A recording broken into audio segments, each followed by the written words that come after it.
ओम शांति। ओम शांति।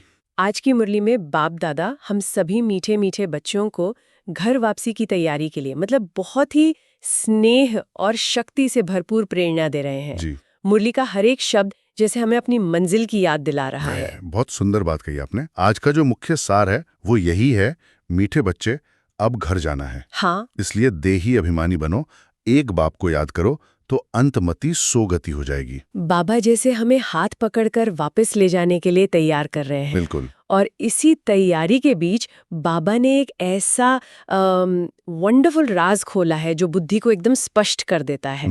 एक ऐसा सत्य जिस पर अगर हम टिक जाएं तो शायद पुरुषार्थ बहुत सहज हो जाए। आज की हमारी चर्चा ही इसी गहरे राज पर रहेगी। जी। बाबा ने आज ड्रामा के रहस्य को बहुत ही, कह सकते हैं, निरहंकारी भाव से समझाया है। सही। तो उन्होंने कहा कि ये अनादि अविनाशी ड्रामा बना हुआ है जिसमें हर एक आत्मा का पार्ट नुंदा हुआ है। और सबसे वंडरफुल बात बाबा कहते हैं कि इसमें उनकी भी कोई बड़ाई नहीं है, वो भी ड्रामा के बंधन में है। यही तो सबसे अद्भुत बात है। तो चलिए आज की मुरली के इन्हीं गहरे रत्नों को और गहराई से समझते हैं, अवश्य। ताकि हमारा पुरुषार्थ और तीव्र हो सके और हम बाबा के स्नेह का पूरा पूरा रिटर्न दे सकें। जी। तो शुरुआत करते हैं बाबा के इसी महावाक्य से, जब बाबा कहते हैं नथिंग न्यू या इसमें मेरी भी कोई बड़ाई नहीं। तो ये कोई साधारण बात नहीं लगती। परमपिता परमात्मा सर्वशक्तिमान, और वो कह रहे हैं कि मैं भी ड्रामा के बंधन में हूँ। इस एक विचार में कितनी गहराई छिपी है। बिल्कुल, ये बात हमारे अंदर से कर्तापन के अभिमान को आप देखें तो जड़ से निकाल देती है। हाँ बिल्कुल। अगर स्वयं भगवान ड्रामा के अनुशासन में बंद कर अपना पार्ट बजा रहे हैं तो हम बच्चों को भी हर परिस्थिति में कितना साक्षी और संतुष्ट रहना चाहिए। सही बात है। बाबा समझाते हैं कि ये ड्रामा अनादि है, मतलब इसकी कोई शुरुआत नहीं है। हर 5000 वर्ष बाद ये हूबहू रिपीट होता है और हर 5000 वर्ष बाद मुझे आना ही है। ये उनका पाठ है। और उनका पाठ क्या है? कोई आशीर्वाद देना? नहीं। मुरली में ये बात बहुत स्पष्ट है। बाबा कहते हैं कि ब्राह्मण लोग तो सिर्फ आशीर्वाद देते हैं, आयुष्मान भव, धनवान भव। लेकिन यहाँ तो बाप हमें पढ़ाई पढ़ाकर 21 जन्मों के लिए विश्व की बादशाही को वर्षा दे रहे हैं। ये तो कमाई है। आशीर्वाद और कमाई में कितना अंतर है? बहुत बड़ा अंतर है। आशीर्वाद क्या है ना, वो क्षणिक हो सकता है, लेकिन वर्षा हमारा जन्मसिद्ध अधिकार है। अधिकार है, हाँ। जो हम पढ़ाई और पुरुषार्थ से कमाते हैं। बाबा हमें कोई अस्थायी चीज नहीं देते, वो हमें स्थायी प्राप्ति का रास्ता दिखाते हैं। वो हमें शूद्र से ब्राह्मण बनाते हैं, फिर ब्राह्मण जीवन में ज्ञान और योग की पढ़ाई पढ़ाकर देवता पद के लायक बनाते हैं। ये एक पूरी परिवर्तन की यात्रा है। बिल्कुल। तो ये तो हुई हमारी आंतरिक यात्रा की बात, लेकिन बाबा हमेशा ये भी याद दिलाते हैं कि ये यात्रा दुनिया के किस संदर्भ में हो रही है। मतलब आज की दुनिया की जो तमो प्रधान अवस्था है जिस पर बाबा हमारा ध्यान खींचते हैं, वो भी इस पुरुषार्थ को और ज्यादा जरूरी बना देती है। आपने बिल्कुल सही मुद्दे पर ध्यान दिलाया है। बाबा ने आज की दुनिया की स्थिति को रौरव नर्क कहा है। ये बहुत भारी शब्द है। बहुत भारी। इसका अर्थ है कि दुनिया सिर्फ दुखी नहीं, बल्कि पाप और भ्रष्टाचार की एक तरह से चरम सीमा पर पहुंच चुकी है। मनुष्य के कर्म इतने गिर गए हैं कि दुनिया का वायुमंडल ही तमोप्रधान हो गया है। हाँ, मुरली में जो मिसाल दिया है वो सुनकर तो रोंगटे खड़े हो जाते हैं। जी। बाबा याद दिलाते हैं कि कैसे पहले के फकीर कहते थे कि ऐसा समय आएगा जब 12-13 वर्ष की कुमारियां बच्चा पैदा करेंगी। और आज हम वो देख रहे हैं। और आज हम अपनी आंखों से ये सब देख रहे हैं। ये दिखाता है कि काम महाशत्रु ने मनुष्य को किस हद तक पतित बना दिया है। और यही ड्रामा की एक्यूरेसी है। जब रात घोर अंधियारी होती है तभी तो सूर्योदय होता है। सही। इसी तरह जब दुनिया पूरी तरह तमो प्रधान बन जाती है, जब धर्म की ग्लानि चरम पर होती है, तभी बाप कहते हैं मैं आता हूं। उनका भी ड्रामा में पार्ट फिक्स है। मतलब उनका आना भी ड्रामा का एक अविनाशी सीन है। जी बिल्कुल। वे इस पतित दुनिया को पावन बनाने और सचखंड की स्थापना करने के लिए बंधे हुए हैं। अच्छा, तो एक तरफ ये रौरव नर्क है और दूसरी तरफ बाबा हमें सचखंड की सौगात दे रहे हैं। जी। लेकिन इस नर्क से निकलकर उस सचखंड के लायक बनने की युक्ति क्या है? बाबा युक्ति तो बहुत सहज बताते हैं, मामे कम याद करो। हाँ, सहज। पर हम सब जानते हैं कि ये कहना जितना सहज है, करना उतना ही मुश्किल। इस याद को एक सहज और स्वाभाविक अवस्था कैसे बनाया जाए? आपका प्रश्न बहुत व्यावहारिक है। और बाबा इसका भी समाधान मुरली में ही देते हैं। वो कहते हैं कि ये उतरने और चढ़ने का खेल है। 84 जन्मों से हम सीढ़ी उतरते ही आए हैं, तमो प्रधान बनते ही आए हैं। अब चढ़ने की कला बाप सिखा रहे हैं। और चढ़ने के लिए हल्का होना पड़ता है। बिल्कुल, ये हल्कापन देही अभिमानी बनने से आता है। जब तक देह और देह की दुनिया का बोझ सिर पर है, तब तक ऊपर चढ़ना यानी बाप को याद करना मुश्किल है। और ये यात्रा इतनी सीधी भी नहीं है। बाबा माया के तूफानों के बारे में भी आगाह करते हैं। जी, मुझे वो गुलबकावली की कहानी वाला उदाहरण बहुत शक्तिशाली लगा। जैसे कहानी में राजकुमारी को बचाने के लिए दिया जलाकर रखना था, लेकिन हवा से बुझ गया। हाँ, वैसे ही माया के तूफान हमारी याद के दीवे को बुझाने की कोशिश करते हैं। जी। और बाबा ये भी कहते हैं कि कभी-कभी तो 8-10 वर्ष के पुराने झाड़ भी गिर पड़ते हैं। सोचिए।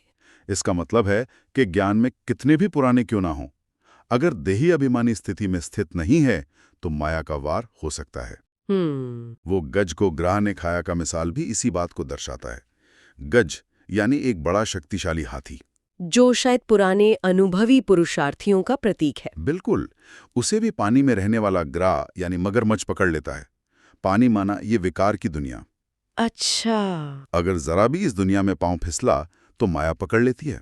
तो इसका एकमात्र समाधान यही है कि हम पानी में रहें, लेकिन कमल पुष्प समान न्यारे। जी, और ये न्यारापन देही अभिमानी स्थिति से ही संभव है। जब ये स्मृति पक्की हो जाए कि मैं ये शरीर नहीं, मैं एक चैतन्य आत्मा हूँ, बाप की संतान हूँ, तो शरीर के धर्म, रिश्ते नाते, मान अपमान, इन सब से बुद्धि का लगाव हट जाता है। हाँ बिल्कुल। और ये कितनी सुंदर बात है कि ये शिक्षा सिर्फ इसी संगम युग पर मिलती है। बाबा कहते हैं कि सतयुग में भी कोई ये नहीं कहेगा कि आत्माभिमानी बनो। क्यों भला? क्योंकि वहां तो देह अभिमान होता ही नहीं है। वहां आत्मा और शरीर दोनों पावन होते हैं। ये पुरुषार्थ करने का समय अभी है। बिल्कुल। और इस पुरुषार्थ का जो आधार है, मुरली की जो सबसे वंडरफुल बात है, वो है आत्मा का ज्ञान। निसंदेह। जब मैं ये पढ़ रही थी तो मन में यही आया कि इस एक ज्ञान में ही सारे विश्व का रहस्य समाया हुआ है। आप सोचिए, बाबा कहते हैं आत्मा एक छोटी सी बिंदी है, एक सितारे की तरह। लेकिन उस सूक्ष्म अति सूक्ष्म बिंदी में 84 जन्मों का अविनाशी पाठ भरा हुआ है।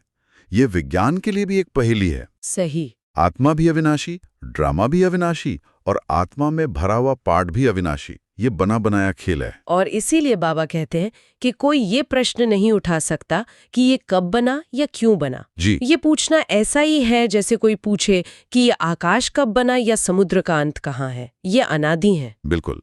ये ज्ञान हमें व्यर्थ प्रश्नों से मुक्त कर पुरुषार्थ में लगा देता है। ड्रामा को स्वीकार करने से ही मन हल्का होता है। जी। और इसी ज्ञान को बाबा ने ब्रह्मा बाबा के जीवन से भी प्रत्यक्ष किया है ना? हाँ, बाबा स्पष्ट करते हैं कि जो पहले पहले श्री नारायण थे, वही पूरे 84 जन्म लेकर अंत में प्रजापिता ब्रह्मा बनते हैं और फिर इसी ज्ञान को धारण कर फिर से श्री नारायण बनते हैं। झाड़ के चित्र में भी ये स्पष्ट है। जी, कितना स्पष्ट दिखाया है। नीचे प्रजापिता ब्रह्मा राजयोग सीख रहे हैं और ऊपर जाकर वही श्री नारायण बनते हैं। ये एक संपूर्ण चक्र का प्रतीक है। ये समझना कि एक ही आत्मा नायक का पार्ट बजाती है, ये भी बहुत वंडरफुल है। लेकिन ज्ञान के साथ साथ बाबा की जो सबसे बड़ी विशेषता है, वो है उनकी पालना। वो सिर्फ ज्ञान देकर छोड़ नहीं देते, बल्कि पुरुषार्थ की हर कदम पर हिम्मत भी देते हैं। आपने बहुत महत्वपूर्ण बात कही। बाबा एक बाप, शिक्षक और सद्गुरु तीनों रूपों से हमारी पालना करते हैं। आज मुरली में उन्होंने कहा है कि अगर कभी कोई ग्रहचारी आती है, हाँ, या कोई विकार में गिर भी पड़ते हैं, तो हार्ट फेल नहीं होना है, यानी निराश होकर पुरुषार्थ नहीं छोड़ देना है। बाबा की ये शब्द तो महामंत्र जैसे हैं, गिरे हो फिर चढ़ो। जी, पहले से भी ज्यादा धनवान बन जाता है। बिल्कुल। वैसे ही बाप कहते हैं कि अगर कोई भूल हुई भी है तो पश्चाताप की अग्नि में जलने के बजाय फिर से सच्ची लगन से पुरुषार्थ कर ऊंच पद पाओ। हाँ, बाबा कभी किसी बच्चे के लिए दरवाजा बंद नहीं करते। वो तो बेहद के बाप हैं। वो कहते हैं कि ऐसे बहुत बच्चे आएंगे जो शायद गिरेंगे भी, लेकिन बाप तो फिर भी कहेंगे, बच्चे बहुत गोते खाए, अब तो तृप्त हुए, अब फिर से पुरुषार्थ करो। अच्छा, कुछ ना कुछ मददगार तो बन ही जाओगे।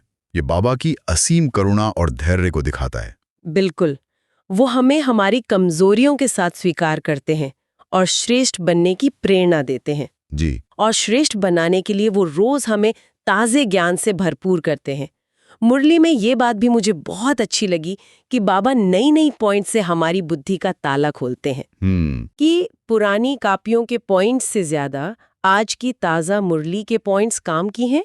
इसका क्या भावार्थ? इसका बहुत गहरा भावार्थ है। बाबा हमें याद दिला रहे हैं कि ये ज्ञान कोई बौद्धिक अभ्यास नहीं है, ये एक जीवंत अनुभव है। अच्छा। रोज की मुरली उस दिन के हमारे पुरुषार्थ के लिए ताज़ा भोजन है। जैसे हम रोज ताज़ा भोजन खाते हैं, वैसे ही रोज की मुरली हमारी आत्मा को शक्ति देती है। और वो जो बाबा ने कहा कि पिछाड़ी की रिजल्ट ही काम आती है। जी, उसका मतलब है कि अंत तक हमारा पुरुषार्थ कैसा रहा, हमारी याद की यात्रा कितनी अचल अडोल रही, वही हमारे अंतिम पद को निश्चित करेगा। इसलिए रोज की मुरली पर पूरा ध्यान देना, उसका मनन चिंतन करना बहुत बहुत आवश्यक है। बहुत ही सुंदर। तो आज की इस गहरी चर्चा से हम धारणा के लिए मुख्य सार को और स्पष्ट कर लेते हैं। जी, धारणा के लिए जो पहली और सबसे महत्वपूर्ण बात है वो है पुरुषार्थ में कभी भी हिम्मत नहीं हारना। कभी नहीं। बाबा ने कहा, कोई भी ग्रहचारी आने पर दिल शिकस्त होकर बैठ नहीं जाना है। गिरना बड़ी बात नहीं, गिरकर न उठना बड़ी बात है। तो फिर से पुरुषार्थ कर, बाप की याद में रहे, ऊंच पद पाना है। और दूसरी मुख्य धारणा? दूसरी धारणा है अपनी स्थिति को मजबूत बनाना। स्वयं की स्थिति याद से इतनी शक्तिशाली बनानी है कि कोई भी माया का तूफान हम पर वार न कर सके। 5 विकारों से अपनी बहुत बहुत संभाल करनी है। और इस मजबूती का आधार एक ही है, मैं देह नहीं, मैं आत्मा हूं। इस स्मृति में टिके रहना ही सबसे बड़ा सुरक्षा कवच है। आज का वरदान भी इसी आत्मिक स्थिति से जुड़ा हुआ है और बहुत शक्तिशाली है। हाँ, बाबा ने वरदान दिया है, सर्व शक्तियों की लाइट द्वारा आत्माओं को रास्ता दिखाने वाले चैतन्य लाइट हाउस भव। वाह। बाबा हमें याद दिला रहे हैं कि हम सिर्फ अपने लिए पुरुषार्थ नहीं कर रहे हैं, हम विश्व कल्याण के निमित्त हैं। हाँ, विश्व कल्याण के निमित्त। जब हम इस स्मृति में रहते हैं कि मैं आत्मा विश्व कल्याण के लिए परम धाम से अवतरित हुई हूं, तो हमारा हर संकल्प, हर बोल और हर कर्म सेवा बन जाता है। हमारी स्थिति ही दूसरों को रास्ता दिखाने वाला एक जीता जागता लाइट हाउस बन जाती है। वाह। और आज का स्लोगन भी राजधानी में अपना स्थान निश्चित करने की युक्ति बताता है। जी, ये स्लोगन है, स्नेह और सहयोग के साथ शक्ति रूप बनो तो राजधानी में नंबर आगे मिल जाएगा। मतलब संतुलन की बात। हाँ, बाबा यहाँ संतुलन की बात कर रहे हैं। सिर्फ स्नेही और सहयोगी होना काफी नहीं, साथ में शक्ति रूप यानी माया जीत बनना भी जरूरी है। जब स्नेह, सहयोग और शक्ति तीनों का बैलेंस होता है, तब हम ऊंच पद के अधिकारी बनते हैं। और अंत में अव्यक्त इशारों में बाबा ने हमें एक बहुत ही ऊंची अवस्था का अभ्यास करने की प्रेरणा दी है। हाँ, बाबा ने कर्म करते हुए कर्मातीत अवस्था का अभ्यास करने के लिए कहा है। ये बहुत ऊंचा लक्ष्य है। बहुत ऊंचा। इसका मतलब है कि हम कर्म तो करें, लेकिन उसके बंधन में ना बंधें। जैसे कर्म में आना हमारे लिए स्वाभाविक हो गया है, वैसे ही कर्म से न्यारा होना, 1 सेकंड में साक्षी स्थिति में टिक जाना, ये भी स्वाभाविक हो जाए। जब चाहें देहभान से न्यारे होकर आत्मिक स्थिति में स्थित हो जाएं। जी, ये प्रैक्टिस हमें अपनी मंजिल के बहुत समीप ले जाएगी। ये अभ्यास ही हमें अंत में संपूर्ण और विजयी बनाएगा। आज की मुरली सचमुच पुरुषार्थ को एक नई गति देने वाली है। निश्चय ही, बस इन महावाक्यों को बुद्धि में रखकर सारा दिन स्वस्थिति में स्थित रहने का अभ्यास करना है। अच्छा, ओम शांति। अच्छा, ओम शांति।